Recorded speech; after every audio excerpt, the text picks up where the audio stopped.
పెద్దలారా మిత్రులారా అందరికీ నమస్తే. మనం సంచార జాతుల రాష్ట్ర నాయకులు బీసీ సంఘాల రాష్ట్ర నాయకులు పీటల స్వర్ణకుమార్ గారితో ఉన్నాం. సార్ చెప్పండి, తెలంగాణ రాష్ట్రంలో భారతదేశంలో బీసీలకు సంబంధించి ఒకవైపు రాజ్యాధికారం అంటున్నారు, ఇంకోవైపు స్థానిక సంస్థల రిజర్వేషన్, చట్టసభలో రిజర్వేషన్ అంటున్నారు. అసలు బీసీల అభివృద్ధి జరిగిందా జరగలేదా, జరిగితే ఎంత మీద జరిగింది, జరగాల్సింది ఎంత ఉంది, అసలు బీసీ సమాజం ఏం కోరుకుంటుంది వివరించండి. నమస్కారం సత్యనారాయణ గారు. సార్ నమస్తే. ఇప్పుడు బీసీలు అంటే యాక్చువల్గా ఏంటంటే బీసీలు అంటే ఎవరు 1950లో పార్లమెంట్లో బీసీల గురించి మాట్లాడుతున్నప్పుడు బీసీలు అంటే ఎవరని నెహ్రూ గారు అడిగారు. అంటే అప్పుడు ఆ రోజు బీసీలు అంటే కూడా ఎవరికి అంటే అంటే ప్రైమ్ మినిస్టర్ లాంటి వాళ్ళకు మిగతా వాళ్ళకు కూడా అసలు అవగాహన లేదు. యాక్చువల్ కూడా ఏంటంటే బీసీల గురించి ఆలోచించే వారు కూడా లేరు. అప్పుడు ఎందుకు లేరంటే ఇప్పుడు యాక్చువల్గా ఒకటే ఆలోచించుకోవాలి. మరి ఇప్పుడు మనం ఒక ఇంట్లో ఒక 3-4 పిల్లలు ఉన్నారనుకోండి, దాంట్లో ఏమవుతుందంటే తల్లి ఒకళ్ళకి గారాబం చేస్తుంది, తండ్రి ఒకళ్ళకి గారాబం చేస్తారు. 3 పిల్లలు మధ్య వాడికి కొంచెం ఏంటంటే వాడు సరే ప్రేమ చూపిస్తారు, చూపించినా కూడా తల్లి ఒకళ్ళు చూస్తుంది, తండ్రి ఒకళ్ళు చూస్తుంది. కానీ మధ్యవాడిది ఏంటంటే వాడు ఇటు పోతే ఇటు పోలేడు, అటు పోతే అటు పోలేడు. బీసీల పరిస్థితి కూడా ఎలా ఉందంటే ఇప్పుడు ఒకరికేమో కాన్స్టిట్యూషన్ ప్రకారం వచ్చిన ఎస్సీ ఎస్టీ బ్రదర్స్ ఉన్నారు, ఎస్సీ ఎస్టీలకు రాజ్యాంగం ప్రకారం వచ్చింది వాళ్ళకి. ఇంకో విషయం ఏంటంటే ఇక అగ్రవర్ణాలకి మిగతా వాళ్ళకి ఏంటంటే బై బర్త్ చదువుకున్న వాళ్ళు ఎక్కువ ఉన్నారు, వాళ్ళకి అవకాశాలు చదువులోను అన్ని విషయాలు అన్ని బలాలు ఉన్నాయి కాబట్టి వాళ్ళకి పేరు. ఇప్పుడు ఒకళ్ళ తల్లి ఒకళ్ళ తండ్రి అనుకోండి, వాళ్ళని చూస్తూనే ఉన్నారు. మరి మిగతా వాళ్ళ పరిస్థితి ఏంటి?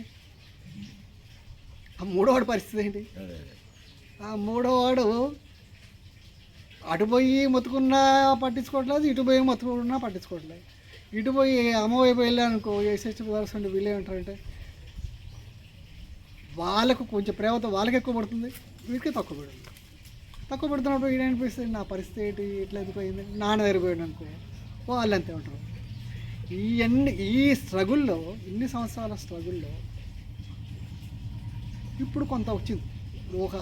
ఒకటి ఏమొచ్చిందంటే అసలే నా పరిస్థితి కారణం ఏంటి, నేను ఎందుకు ఇట్లా ఉండాలి అని చెప్పేసి రివోల్ట్ టైప్ వచ్చింది. ఇండోలో బతిమాలకున్నవాడే చేసుకున్నాడు. ఇప్పుడు ఏంటంటే ఎదిరించడం మొదలుపెట్టి ఆ ఎదిరించడం మొదలుపెట్టే టైంలోనే మనం ఉన్నాము. కొన్ని కాంగ్రెస్ పార్టీ కానీ వీళ్ళు కానీ ఏంటంటే బీసీలకి కావాలని చెప్పేసి రావటం, వీటన్నిటి వల్ల ఏంటంటే ఈ సమాజంలో ఇప్పుడు ప్రస్తుత పరిస్థితుల్లో ఏమవుతుందంటే ఒక ఊపు వచ్చింది. నిజంగానే వీడికి అన్యాయం జరిగింది, వీడు పైకి తీసుకురావాలంటే అన్న ఆలోచన ధర అయితే వచ్చింది. ఈ ఆలోచన ధరలోనే ఏంటంటే ఈ బీసీలలో కూడా కొంత ఏంటంటే కొంత డెవలప్ అయినప్పుడు కూడా అనుకున్నంత డెవలప్ కాలేదు. అది కూడా కొన్ని కులాల వాళ్ళు, ఇప్పుడు ఇన్ని వందల కులాలలో కొన్ని కులాలు 3-4 కులాల వాళ్ళు డెవలప్ అయ్యి మిగతా వాళ్ళు డెవలప్ కాకుండా ఉన్నారు. ఆ డెవలప్ అయిన కులాలే ఆర్థికంగా బలంగా ఉన్నారు, రాజకీయంగా బలంగా ఉన్నారు, అన్ని విధాలుగా బాగానే ఉన్నారు. మిగతా వాళ్ళ పరిస్థితి ఏంటంటే వాళ్ళు ఏంటంటే వాళ్ళు మరి దేంట్లోనే బలం లేదు, చదువులో లేరు, ఆర్థికంగా లేరు, మన రాజకీయంగా లేరు, దేంట్లో లేరు. అయితే ఇవన్నీ కావాలనుకున్నప్పుడు మనకు ఇప్పుడు కొన్ని స్టేట్లలో ఏంటంటే బీసీ సీఎంలు ఉన్నారు, కొన్ని చోట్ల ఉన్నాయి. దీని అన్నిటికీ కారణం ఏంటంటే ఇప్పుడు జనాలు ఎంతమంది ఉన్నారు, మీరు ఎంతమంది ఉంటే మాకు ఎంతమంది అనే భావన వచ్చేసేసి జనగణన చేయించారు. మిగతా కంట్రీలో బీహారు అక్కడ ఇక్కడ అన్ని చోట్ల జరిగింది, మన దగ్గర కూడా జరిగింది. అయితే మనకు కావాల్సింది ఏంటంటే ఈ బీసీ జనగణన వచ్చిన తర్వాత ఎస్సీ ఎస్టీ వాళ్ళకి మాత్రమే కాన్స్టిట్యూషన్లో షెడ్యూల్లో ఉంది కాబట్టి వాళ్ళకి ఎంత జనాభా ఉంటే అంత జనాభా ప్రకారం వాళ్ళకి రిజర్వేషన్లు రాజకీయంగా ఉంటాయి, విద్యాపరంగా ఉంటాయి, ఇక అన్ని విధాలుగా ఉంటాయి అన్నమాట. సపోజ్ చూసుకున్నాను నార్త్ ఈస్టర్న్ స్టేట్స్ ఉన్నాయనుకో వాళ్ళకి ఎస్టీ 90% ఉంటుంది, 70% ఉంటుంది. కారణం ఏంటి? రాజకీయంగా మన కాన్స్టిట్యూషన్లో ఉంది కాబట్టి. అట్లాగే తమిళనాడు ఉందనుకోండి, ఫస్ట్ తమిళనాడులో ఉంటే 63% ఉంది. అక్కడేంది దాంట్లో కూడా 9 షెడ్యూల్లో పెట్టారు కాబట్టి వాళ్ళకు కూడా ఉంది. వాళ్ళు కూడా ఏం చేయట్లేదు. కానీ ఇప్పుడు మనకేమంటారు 42% చేస్తూ ఉంటారు స్థానిక సంస్థల్లో సార్ అది స్థానిక సంస్థల్లో. ఎమ్మెల్యే ఎంపీలకు ఇంకా లేదు. లేదు స్థానిక సంస్థలు పిల్లల లోక్సభ అదే రాజ్యసభ ఎమ్మెల్సీలు అసలు అడ్రస్సే లేదు. అసలు లేదు, అవి లేవు అసలు. 0.1 0.5 దగ్గర అయ్యారు. అది అయితే ఇవి కూడా స్థానిక సంస్థల్లో విద్యాపరంగా ఉద్యోగపరంగా చేస్తూ ఉంటారు. ఇప్పుడు మనం కూడా అనేది ఏంటంటే ఇప్పుడు ఈ యూరోపియన్ కంట్రీస్ బ్రిటిష్ వాళ్ళు వెళ్ళేటప్పుడు ఏం చేశారు, వాళ్ళ క్రిస్టియన్స్ అంటే అంతకుముందు ఎంత ఉండవు 0.1 0.2 ఉండేవాళ్ళు. వాళ్ళకి ఏంటి నామినేటెడ్ పోస్ట్ కూడా పెట్టిపోయారు. గుర్తుంది కదా, మన అసెంబ్లీలో కూడా మనకు ఒక నామినేటెడ్ పోస్ట్ ఉంటుంది క్రిస్టియన్స్లో. అవును సార్, గుర్తుందా? ఆంగ్లో ఇండియన్స్ ఆంగ్లో ఇండియన్స్ ఉంది, శాసనసభలో ఉంది అండ్ పార్లమెంట్లో కూడా ఉంటాయి ఉంది. వాళ్ళకి పెట్టారులే కానీ అంటే వీళ్ళకి లేదు. అంటే వడ్డించాడు మనోడైతే వాళ్ళు పెట్టుకొని భారతదేశాన్ని వదిలిపెట్టిపోయిన ఆంగ్లో ఇండియన్స్కి ఇద్దరికి ఇవ్వాలనేది ఉన్నది.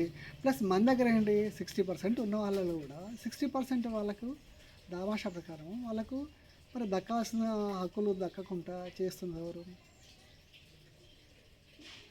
అంతే కదా. ఇప్పుడు ఒక బిర్యానీ ప్యాకెట్ తెచ్చుకున్నాము, చేస్తే అందరికీ ఈక్వల్ పెంచాలి. లేదు నాకు కాన్స్టిట్యూషన్ ప్రకారం ఉన్న ఆయన ప్లస్ నాకు ఇట్లా ఫస్ట్ నుంచి నేను ఆర్థిక ఉన్నాను ఆయన వచ్చేసి అంతా మొత్తం తినేసేసేసి వీళ్ళకి ఇంత బాగా పెడితే మరి 60 మంది ఉన్నారు, 60 మందికి ఇంత పెడితే కాదు కదా. ఏ విధంగా చూసుకున్నా మీకు అనిపిస్తుంది. బడ్జెట్లో కూడా బీసీలకి బడ్జెట్ ఎక్కడ ఉంది? బీసీల బడ్జెట్లో ఎంత ఇస్తారు? ఇప్పుడు వాళ్ళిద్దరు కలిపి ఇచ్చిన అంతా కూడా ఉండదు. వాళ్ళిద్దరికి విడివిడిగా ఇచ్చినంత కూడా ఉండదు మన దగ్గర.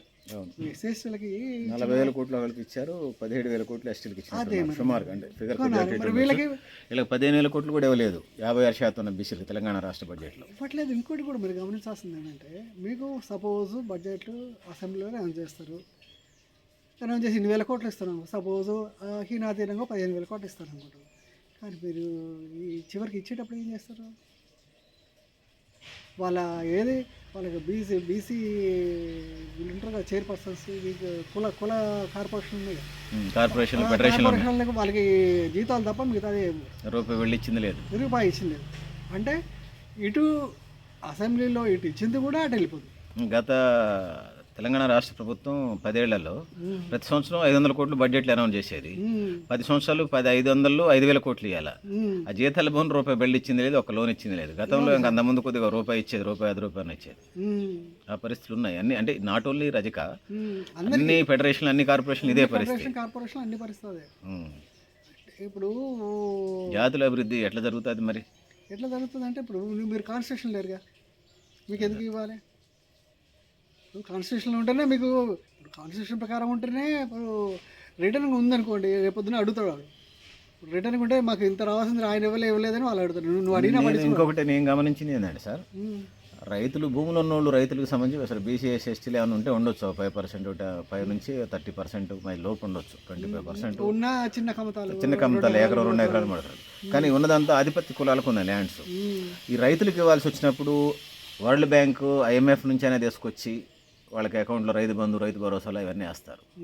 కానీ అసంఘటిత రంగ కార్మికులు, లేకపోతే భవన నిర్మాణ కార్మికులు, వ్యవసాయ కూలీలకు సంబంధించి వచ్చేసరికి రాష్ట్రం అప్పుల్లో ఉంది, దేశం అప్పుల్లో ఉందని డైలాగులు కొడతా ఉంటారు. చాలా నేను చూస్తూ ఉన్నాను. నేను విత్ పాలిటిక్స్ వితౌట్ పాలిటిక్స్, లోపల ఉన్నప్పుడు బయట ఉన్నప్పుడు, అంటే చదువుకునేటప్పుడు అన్నీ గమనించినప్పుడు ఇక వడ్డించోడు మనోడైతే సందంగానే అనిపించినది. వడ్డించోడు మనోడైతే మూల కూర్చున్న మన మాంసం మొక్కలు, మన బిర్యానీ పొట్టలో మనకు వస్తుంది.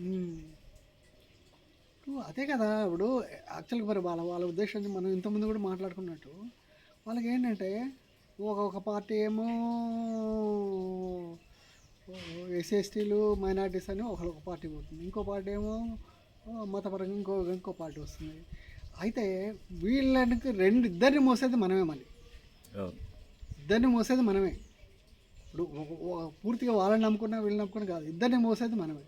కాకపోతే ఇద్దరు మోసేది మనమే అయినప్పుడు ఏంటంటే, మన సపోజ్ 60%లో కొంత ఒకవైపు ఇటు టిల్ట్ అయ్యి ఇటు జరిగి ఇటు ఇస్తాయి, ఇటు ఈ పార్టీకి వస్తుంది, అటైతే ఆ పార్టీకి వస్తుంది. గెలిచిన తర్వాత ఏం చేస్తారు? పట్టించుకోవట్లేదు. దీని అందరికీ కారణం ఏంటి? ఇన్ని కులాలు ఇన్ని విధంగా, ప్లస్ ఇన్ని కులాల్లో కూడా మరి అంటే ఆధిపత్య వర్గాల నుంచి మాత్రమే ఎమ్మెల్యేలు ఎంపీలు కావటం వల్ల మనకు సంబంధించినటువంటి ఉపాధి మార్గాలు ఇవన్నీ బిల్లులు కావట్లేదు అనేది ఉన్నది సార్. ఉన్నది అది కారణం ఏంటి మనం ఇప్పుడు మన కారణం ఏంటి మనం ఎందుకంటే సపోజ్ మరి మనవాడు చిన్న కులాల వాళ్ళు ఎవరైనా ఇల్లు కట్టుకుంటే నువ్వే వస్తుంది. అవును అవును అది బీసీలలో కూడా ఉంది కదా. అవును నాట్ ఓన్లీ అగ్రవర్ణాలు వీరాలు కాదు, బీసీలలో కూడా ఉంది కదా. అవును. చిన్న కులం వాడు ఇల్లు కట్టుకున్నా వచ్చుకోకపోతే వాడికి సహాయం చేయకపోతే సాయం చేయకపోగా మళ్ళీ పీతల బుట్టలాగా లాగుతూ ఉంటారు. లాగడం ప్లస్ మెంటల్ టార్చర్లు. అవును. ఇప్పుడు ఆత్మహత్యలు చేసుకునేంత మెంటల్ టార్చర్లు చేస్తున్నారండి. అది ఏ సమాజంలో ఉన్నామండి? సభ్య సమాజంలో ఉన్నా ఏ సమాజంలో ఉన్నా చెప్పండి మీరు. అంటే ఒక మనిషిని బలహీనుడుగా చేయడానికి ఎన్ని అస్త్రాలు అంటే అన్ని అస్త్రాలు ఉపయోగిస్తున్నారు. ఒక విధంగా హీనంగా చూసి కులపరంగా హీనంగా చూస్తుంటారు. వాడు డబ్బులు సంపాదించుకుంటూ కొంచెం సంపాదించుకుంటాను వీడిని ఆ స్టేజ్ దాటకుండా మళ్ళీ వాడిని కట్టడి చేస్తున్నాడు. దాటొద్దు. సపోజ్ 2 లక్షలు సంపాదించుకుని 2 లక్షలు దాటకూడదు వాడిగా, అంతవరకే. అంటే వీడు సంపాదించుకొని చదువుకొని ఏ విధంగా ఉంటే మళ్ళీ మనల్ని కూడా క్వశ్చన్ చేస్తారు కదా అని ఆలోచన వస్తుంది కదా. అదే పాలక వర్గాలకు అదే ఉన్నది సార్. వాడు ఎప్పుడు చేతులు కట్టుకునే ఉండాలా, పేదరికంలో ఉండాలి. వాడు డెవలప్ అయితే మన లెక్క చేయడం మన దగ్గర మరి బీసీ వర్గాలు దొర అని అన్నాడు కదా.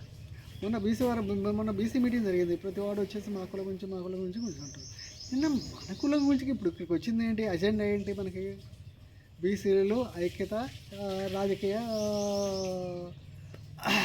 రాజకీయ రిజర్వేషన్ అనుకున్నప్పుడు మరి మనం ఏం చేస్తే ఐక్యంగా ఉంటాం, ఏం చేస్తే రాజకీయ అధికారం వస్తుందని ఆలోచించాలి. కానీ మనం మన కులాల ప్రతి కులం గురించి చెప్పుకుంటే ఏం లాభం ఉంటుంది? అంతే కదా. కులం గురించి చెప్పుకుంటే లాభం లేదు కదా. అక్కడ మీ ఉన్న రౌండ్ టేబుల్ సమావేశం ఏ విధంగా మనము సాధించుకోవడం అనే ఆలోచన వచ్చినప్పుడు ఏ విధంగా సాధించుకోవాలి అన్న ఆలోచన చెప్పాలి తప్ప మన ప్రాబ్లమ్స్ ప్రతి కులం ప్రాబ్లమ్స్ చెప్పుకుంటే ఏం లాభం ఉంటుంది? ఇప్పుడు ప్రతి కులం వాళ్ళు కూడా ఇప్పుడు సపోజ్ మనం అందరం ఏంటంటే బీసీలు అందరూ కూడా కూర్చుంటారు. కనీసం ఏది కాఫీ తాగుతారు, టీ తింటారు, కాకపోతే భోజనాలు పిలిస్తే భోజనానికి వెళ్తాం, అది చేస్తాం. కానీ నువ్వు మ్యారేజ్కి వచ్చేసరికి చేసుకోవట్లేదు కదా. నీకు యూనిటే లేదా? ఇప్పుడు మనం బీసీలకు సంబంధించి యూనిటీ అంటే ఇప్పటికిప్పుడు మ్యారేజ్లు అట్లా పెడితేనే బాగుంటుంది అనిపించింది సార్. ఇప్పుడు మేము సాకలోళ్ళం మంగళోళ్ళం గ్రామీణ ప్రాంతాల్లో తరతరాలుగా ఎగగాలుగా మా పిల్లలు వాళ్ళు చేసుకోరు, వాళ్ళ పిల్లలు మేము చేసుకోం. ఏ పొత్తులు ఏమి లేవు మాకు. కానీ మా ఇళ్ళల్లో ఫంక్షన్ జరిగితే వాళ్ళని పిలుస్తాం, వాళ్ళ ఇళ్ళ ఫంక్షన్ జరిగితే మేము మమ్మల్ని పిలుస్తారు. ఇప్పుడు ఒకసారి యునైటెడ్ 1000 ఏళ్ళ 1,00,000 ఏళ్ళ తర్వాత జరగాల్సింది ఇప్పుడు ఎజెండాగా అనిపించలే నాకు. మేము బీసీ సమాజాన్ని చూసినప్పుడు ఏ పొత్తులు ఉన్నా లేకపోయినా కంచ పొత్తులు మెయింటైన్ చేస్తూ ఆర్థిక ఎదుగుదల వస్తే తర్వాత సంగతి. అసలు ఆదర్శ సమాజం 100 ఏళ్ళకి ఏళ్ళకప్పుడు రాని ముందు వీళ్ళు అసలు పేదరికం నుంచి బయటకు రావలేదు నాకు వ్యక్తిగతంగా అయితే అనిపించింది. నేను చాలా మందితో మాట్లాడుతున్నాను. ఇప్పుడు ఏంటంటే కంచం పొత్తు ఉంది కానీ మంచం పొత్తు లేదంటారు. కానీ మంచం పొత్తు కూడా నేను అనేది ఎందుకు సార్? ఇప్పుడు ఇప్పటికీ 1 కోటి కులాంతర వివాహాలు జరిగినాయి. 1 కోటి కులాంతర వివాహాలు జరిగినా 2వ తరానికి వచ్చరికి మళ్ళీ వాళ్ళు కులాంతర వివాహాలు చేయలే. భార్య తరపు వాళ్ళు గట్టి బంధువులు అయితే భార్య తరపున, భర్త తరపున వాళ్ళు గట్టి బంధువులు అయితే భర్త తరపున చేసేసారు. అంతే. 2వ తరానికి వచ్చరికి మరి కులాన్ని మనం కులం లేదని కాకుండా జాతుల్ని ఎట్లా అభివృద్ధి చేసుకోవాలనేది అయితే బాగుండదేమో అనిపించింది. కులం బావాలంటే ఎట్లా పోతుంది? 1 కోటి కులాంతర వివాహాలు జరిగినా కూడా కులం బాగుపోతుంది. అంటే ఒకట్లేండి. ఇప్పుడు కులం అనేది కూడా మానసిక మతం ఎట్లయితే మానసిక భావన, కులం కూడా మానసిక భావన. అయితే ఇది పెద్ద సమస్య కాదు. ఆ భావన ఓడుకోవడం అంటే పెద్ద సమస్య కాదు. కాకపోతే ఏంటంటే మనకి ఒక దృఢ సంకల్పం ఉండాలి, దృఢ మనసు ఉండాలి. ఇప్పుడు అట్లుంటేనే అవుతుంది తప్ప లేకపోతే. ఎందుకంటే బయట ఇప్పుడు నేను అనేది ఏంటంటే బయట కంట్రీస్కి వెళ్తాడు, పోతాడు, అక్కడ ఉంటాడు, అక్కడికి వచ్చిన తర్వాత అక్కడ ఉద్యోగాలు చేసుకుంటాడు, అక్కడ కులాలు ఇవ్వటాడు, ఇక్కడికి వచ్చిన తర్వాత వాళ్ళ అమ్మాయి కావాలని చేసుకుంటాడు. సపోజ్ అక్కడ ఉద్యోగాలు చేసుకుంటూనే ఉన్నారు, అది వేరే విషయం. అక్కడ ఉన్న వాళ్ళు చేసుకుంటున్నారు, అది వేరే విషయం. కానీ నీకు రాజ్యాధికారం కావాలంటే ఒకటే అండి. రాజ్యాధికారం కావాలంటే నీ జనాభా ప్రకారం నీకు రాజ్యాధికారం కావాలంటే నీకు యూనిట్ రావాలి. యూనిట్ రావాలంటే మనమంతా ఒకటే భావన రావాలంటే ఏం చేయాలన్నదిలో ఇది చెప్పింది ఇది ఒక పాయింట్. ఇంకోటి కూడా ఏంటంటే నువ్వు సహాయం చేసుకోవాలి. ఒక కులం వాడికి ఏంటంటే మాట సహాయం ఉండొచ్చు, ఆర్థిక సహాయం ఉండొచ్చు, లేకపోతే చేత సహాయం కూడా వస్తుంది. ఎందుకంటే పాప ఎన్ని రకాలుగా ఉంటే అన్ని రకాల సహాయం చేసుకోవచ్చు. సపోజ్ ఒక అబ్బాయి ఉన్నాడు అనుకోండి, మన కులవాడైనా కాదు వేరే కులవాడైనా వాడిని తీసుకెళ్ళి హాస్టల్లో జాయిన్ చేయడం కూడా, చదువు చెప్పడం స్కూల్లో టీచర్ చెప్పి మావాడంటే కొంచెం చూడండి అని చెప్పడం కూడా అది కూడా సహాయమే కదా. డబ్బుతో సహాయమే కాదు, ఎన్ని రకాలుగా అంటే అన్ని రకాలు. మనం ఈ ఈ సహాయాలు చేయడం మన వాళ్ళు అందరం మొదలు పెట్టుకుంటే, మాట సహాయం కానీ చేత సహాయం కానీ ఇవన్నీ, ఆర్థిక సహాయం తర్వాత సంగతి మొదలు పెట్టండి, ఈ సహాయం చేసుకోవడం మనం ప్రతి వాళ్ళు మొదలు పెట్టుకుంటే అది మీకు వితిన్ 5 yearsలో ఎంత మార్పు వస్తుందో చూడండి. ఒక కులం వాళ్ళు ఒక కులం వాళ్ళకి లేదురా మనం అంతా ఒకటే, ఈ విధంగా మనం కలిసి ఉందాము అన్న ఫీలింగ్ వచ్చిందనుకోండి, అందరు ఈ తర్వాత ఇట్లా ఈ విధంగా ఒక 10 years జరిగిందనుకోండి, ఆ తర్వాత మా మంచం పొత్తు కూడా ఆటోమేటిక్గా వస్తుంది. ఇప్పుడు నువ్వు ఇదే లేనప్పుడు అది ఎట్లా నుంచి వస్తుంది? అంటే ఆర్థిక అసమానతలు పోయి ఆర్థిక ఎదుగుదల వచ్చినప్పుడు క్యాస్ట్ దాని అంతటా అదే నెక్కినట్టు పడిద్దాం సార్. ఇంత పేదరికంలో ఆల్టర్నేట్ అది తప్ప ఇంకేం లేదు. అది కూడా లేదు మీకు ఆ మానసిక అంటే ఇంకొకటి ఏంటంటే సార్, ఆర్థికంగా కనబడతాను ఏదైనా కష్టం వచ్చినప్పుడు కులంతో పాటు నలుగురితో పాటు నారాయణ కులంతో పాటు గోవిందంగానే వెళితే తప్ప వాళ్ళు జీవించే పరిస్థితి కూడా లేదు, ముఖ్యంగా గ్రామీణ ప్రాంతాల దగ్గర నుంచి సమాజంలో. అది మాత్రం ఇప్పుడు ఏదైనా కష్టం వస్తే ప్రభుత్వాలు చేయట్లేదని మీరే అంటున్నారు కదా, అవునవును. మరి ఎవరు చేయాలా? మరి వాళ్ళ కష్టం వస్తే ఎవరు అండ? ఇప్పుడు కుల రాజకీయ నాయకులు ఉంటారు, పట్టుకుంటారు, అంతే కదా. కుల రాజకీయ నాయకుల దగ్గర పోతున్నారు, కుల పెద్దల దగ్గర పోతున్నారు. కొత్త పెద్దలు జరుగుతున్నారు. ఇప్పుడు కుల పెద్దలు చేస్తారు చేయరు అనేది అట్లుంచితే రాజకీయ నాయకులు ఏం చేశారు? మరి స్వతంత్రం వచ్చి 78 ఏళ్ళైనా ఇప్పుడు రాజకీయ చేయలేదనేది అర్థమైంది కదా. ఇప్పుడు మీరు చూసారు కదా పార్టీలు, ఇప్పుడు కమ్యూనిస్ట్ పార్టీలు కూడా ఏం చేసిన అమ్మ నాన్నకి మొగుడు పిల్లలకి వాడి వీడికి పెట్టి ఇవన్నీ నడుస్తూనే ఉన్నాయి కదా, ఇవన్నీ నడిచినాయి కదా. ఇప్పుడు మనం ఆశించటం వేరే ఉంటుంది, రియాలిటీగా వేరే ఉంటుంది. ఇప్పుడు సపోజ్ మనకు వీడియోస్ అని విలేజ్ సొసైటీలో అని పెట్టారు, వాళ్ళు ఏంటి అసలు వాళ్ళ ఆర్థిక ఇబ్బందులు ఎవరికైనా అడ్డం వస్తారు అనుకో పలానా వాడు ఏం చేస్తారు, గ్రామ బహిష్కరణ చేస్తారు. చూసారు కదా, గ్రామ బహిష్కరణ చేస్తారు. నీకు మెంటల్గా ఎంత టార్చర్ చేయాలంటే అంత టార్చర్ చేస్తారు. అవన్నీ మరి బహిష్కరణలు తప్పు కదా. అవన్నీ చట్టం దృష్టికి బయట ప్రపంచం దృష్టికి రాకుండా మేనేజ్ చేస్తారు. అవును, మేనేజ్ చేయటం అంటే ఇప్పుడు సపోజ్ ఇంకోటి కూడా అండి, సపోజ్ మనం ఇప్పుడు ఒక ఇండియాలో ఒక బీసీల ప్రాణం కానీ వేరే ప్రాణం కానీ వేరే ఒక అమ్మాయి రేపు జరిగి ఉందనుకోండి, ఆ అమ్మాయి బీసీ అయితే ఒక రకంగా స్పందిస్తారు, ఆ బీసీలలో కూడా చిన్న క్యాస్ట్ అయితే ఇంకో రకంగా స్పందిస్తారు, ఆధిపత్య కులాలు అయితే ఇంకో ఒక రకంగా సంపాదిస్తారు. ఆధిపత్య కులం అయితే అసలు అది పెద్ద రాద్ధాంతం, అయింది. తక్కువ కులాలకి అత్యాచారం తగిలితే అది అత్యాచారం లాగానే ట్రీట్ చేయరు. అది జరిగిన ఇప్పుడు వాళ్ళకి అత్యాచారాలు జరిగినప్పుడు మనతో పరిగెత్తుకుంటూ వెళ్ళి రోడ్ల మీద ఎక్కాలి, మన వాళ్ళు జరిగినప్పుడు ఏమో వాళ్ళు రాదు. అదే అంతే కదా, తాత్కాలికంగా అదే ఆవేశానికి గురి జరిగినట్టుగా. ఇప్పుడు మన వాల్యూస్ ఏముంటాయండి, ఇప్పుడు వాళ్ళకు తెలుసు మన ప్రాణం విలువ కానీ మానవ విలువ కానీ వాళ్ళకి ఎంత అనేది వాళ్ళకు ఒక అవగాహన ఉంది. వాళ్ళకి మానవ విలువ ఒక 10,000 ఇస్తే అయిపోద్ది, ప్రాణం విలువ 1,00,000 రూపాయలు ఇస్తే అయిపోద్ది. అంటే వాళ్ళు ఒక స్టేజ్కి వచ్చారు, వీళ్ళేంటి ఏది కొనిపారేస్తాను, ఏది జరిగినా కొనిపారేస్తాను. అందుకే అన్ని అకృత్యాలు జరుగుతున్నాయి. అకృత్యాలు జరగడానికి కారణం ఏంటి? ఇప్పుడు అడ్వకేట్లు వాళ్ళే, జడ్జిలు వాళ్ళనే, ప్లస్ అధికారం వాళ్ళదే, అన్నీ వాళ్ళే కదా.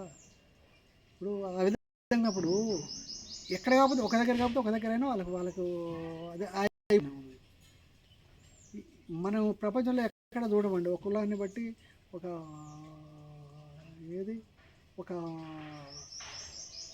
ఇది దాని ఏమంటారు అత్యాచారం కానీ ఇవన్నీ నేరము, దాని తీవ్రత మారుతుందంటే అది మనం ఇన్ని సంవత్సరాలు ఈ శతాబ్దంలో కూడా మనం సిగ్గుతో తలంచుకోవాల్సిన పని అవుతుంది. చూడండి మనం అంతే కదా. ఒక